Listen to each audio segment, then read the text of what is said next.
सेदिन तो आपण माने खाली से मानकर बाहागर देखि किंतु आज देखिबे से मानकर रिसेप्शन पार्टी। तो हां संग माने आज सकाळ सकाळ मोर एमिति गळा बसैथिले कोन कहउछिस मन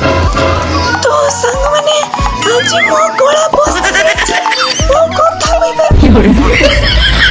एमितिका परिस्थितिर गोटे मात्र उपचार हेउची गरम जल पीबा सेति पई मु भी पी पकैली आ तापर संग माने आपण मानकर चंद्र भाई गोटे चुटकी रे रेडी हे पड़ले आ तापर आस्तला आज मो संग से मु सीधा बाहरी पड़ले हम पों को रिसेप्शन पार्टी को आ सेठी देखाइतिले मोर जणे बड़ भाई से कहउतिले कि मो वीडियो रे आसीबे बोली आ सेति पई मु भी तांको आनी पकै तापर मु आवरी भीतर को एंट्री करूथिली तापर देखिली ओ है केते सुंदर डेकोरेशन आ ता संग को एते सुंदर जड़ी मध्य सत कहबी संग रिसेप्शन पार्टी रे दुल्हा दुल्हन बहुत सुंदर देखा जाय तापर से मानकर दाखा साका धइकि आमे बस पड़थलु खाइबारे बहुत सारा आइटम हेतला बहुत टेस्टी हेतला मु मो सांग आ मो भाई आ मो सांगर भाई दबे की खाइछ मु मोर वीडियो कर साला पर खाउथि किंतु मो पाखरे मोर जे लफंगा सांगटा लुचि मो वीडियोटा को बनै प किस कहिमि जे याकू तापर हमर सेडी खाद्या सला पर मु पळे आस्तिली घर सब्सक्राइब या फॉलो करबा को जमाई भूलिबनी। रोइल नमस्कार, जय जगन्नाथ।